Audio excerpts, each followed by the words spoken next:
Adaptation. To be exiled is to be erased. You are not forgotten. You never existed at all. Each beat of your heart is judged unworthy of counting. Even a slave wears chains, proving their value. Even the dead are mourned. I am nothing to the Kailash who birthed me. The name Rengar no longer recalls the face of their kin, son of Chieftain Ponjaf. I am outcast from their hearts as much as their hearths.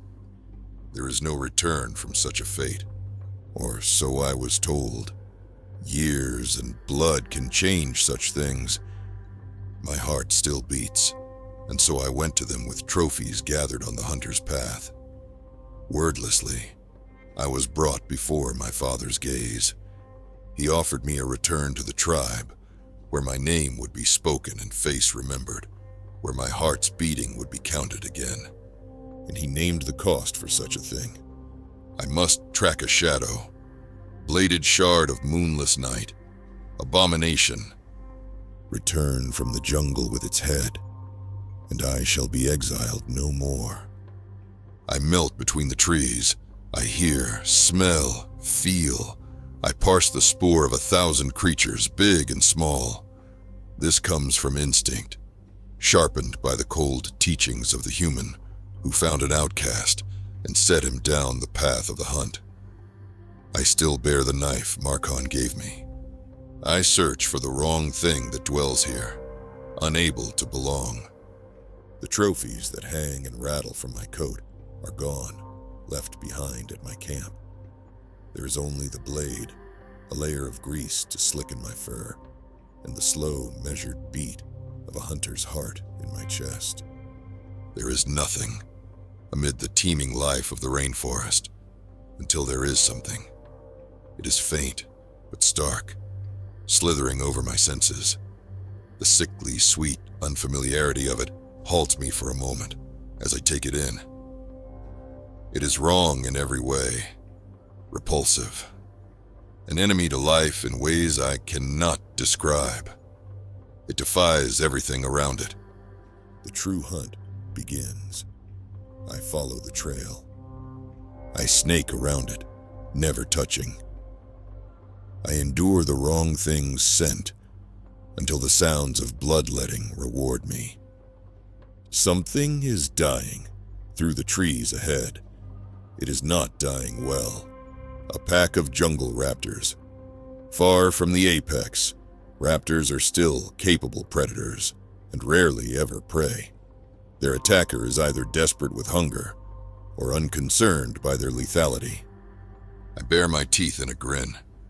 It may be a challenge after all. The reek of the wrong thing is overpowering. It clings to the clumps of bright, bloody plumage strewn about the forest floor. I surge up a thick, rugged tree trunk, my claws carrying me silently into the canopy. I crouch there in the leafy shadows, tasting the humidity of the air, narrowing my eyes, seeking my quarry. It has speed. That is a weapon it has honed to a fine edge. I catch only glimpses as it darts back and forth, finishing its kills and preparing to feast. The promise of trophies does not spur it to hunt. I sense a greater hunger in its movements, something beyond the primal urge to survive. When the last raptor dies, the wrong thing slows. Even so, it is never still. It leaps and slides across the ground like smoke. I can see it more clearly now. It makes my brain itch. It is like an insect, but not completely. Its parts do not make sense. Limbs and flesh and shell and claws that cannot belong to the same single creature, all inside a glistening outer skeleton, blackish purple like rotten fruit. The air and light writhe around it. They do not want to touch it either. That gives me the understanding I seek. The wrong thing bears the mark of an exile too. I'm ready to send it back to whatever foulness spawned it. With Markon's knife light in my grip, I drop from the branches. There is no sound when I land behind the creature. It pays my approach no heed. I know how to move unseen, unheard, until those sweet, adrenaline-filled moments after a killing blow is struck. I have risen to become an apex predator by adaptation, by instinct. And in this moment, my instinct screams that something is not right. Hesitation saves my lifeblood from joining that of the raptors. I barely see the claw. As it slices the air I would have occupied. It knew I was coming. Had I not stopped short, it would have ended me then. Everything has been too clean, too easy. I should have recognized this sooner. Ponjaf's promise has blinded me. Confidence soured to hubris, leaving me exposed. A slick chittering comes from the monster's throat. Ichor flecks its jaws. There is movement on its back, straining against the carapace. It hisses, a noise I cannot tell is of pain or pleasure, as a pair of new limbs erupt and unfurl into hideous, dripping wings.